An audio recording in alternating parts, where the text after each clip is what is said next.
আমি ছোট থেকে খেলাধুলা করছিলাম।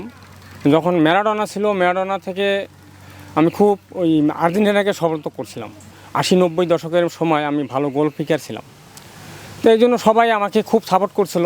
তা আমি আর্জেন্টিনার খেলা দেখে খুব একটা ভক্ত ছিলাম। বিশেষভাগে প্রথমে ছিল ম্যারাডোনা আমার প্রিয়, তারপরে ম্যারাডোনা চলে যাওয়ার পর আমার প্রিয় এখন মেসি বা ডি মারিয়া। ওদের দলকে সবাইকে আমি সমর্থন করি। আর্জেন্টিনা আমি জীবন দিয়ে ভালোবাসি। আমাদের এমন একটা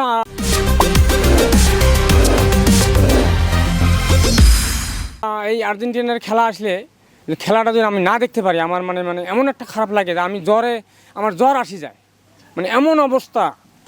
2014 সালে একটা পতাকা বানাছিলাম, তা ওখানে প্রায় 20,000 টাকার মতো খরচ করছিলাম। তো ওই সময় আমি একটু আর্থিক সমস্যা ছিল। তারপরে আমি 2018 সাল বা 2022 সালে আমি হাফ কিলো পার করে প্রায় 1 কিলোর কাছাকাছি আমি পতাকাটা বানিয়েছিলাম। তো বিশেষ করে এবার আমার একটা খুব অনুভব, যেহেতু মেসি বিদায় নিচ্ছে, সেইবার তার শেষ। আমিও এবার এমন একটা উদ্যোগ নিচ্ছি, আমি অনেক টাকা খরচ করে আমার একটা আমি একটা এই যে গেটটা বানাইছি অনেক টাকা খরচ করে, আর প্রায় 1.5 কিলো 1.5-2 কিলোর মতন পতাকা বানাইছি।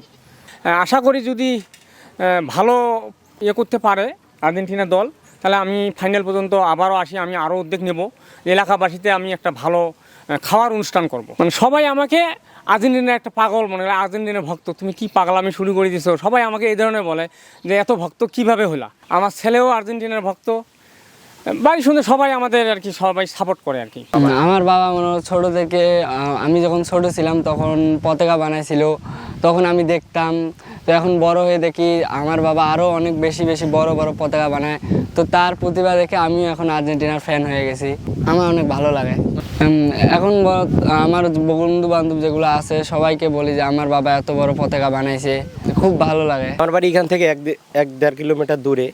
আমি আমার এক বন্ধুর কাছ থেকে শুনলাম নাকি এখানে অনেক বড় আর্জেন্টিনার একজন ভক্ত আছে, ইনি একে রাস্তার সাইড দিয়ে বড় বড় অনেক পতাকা লাগাইছে। এই জন্য আমরা দেখতে আসলাম। এখানে দেখি তো অবাক, অনেক বড় একটা গেট সাজাইছে, অনেক চতুর্পাশে পতাকা দিছে এবং সাইড পর্দাও দিছে আর্জেন্টিনার ভক্ত হয়ে আমরা এগুলো দেখি আমাদের এলাকার পাশেই আমরা গর্ববোধ করতেছি যে আমাদের এলাকার পাশে এত বড় একজন আর্জেন্টিনার ভক্ত আছে।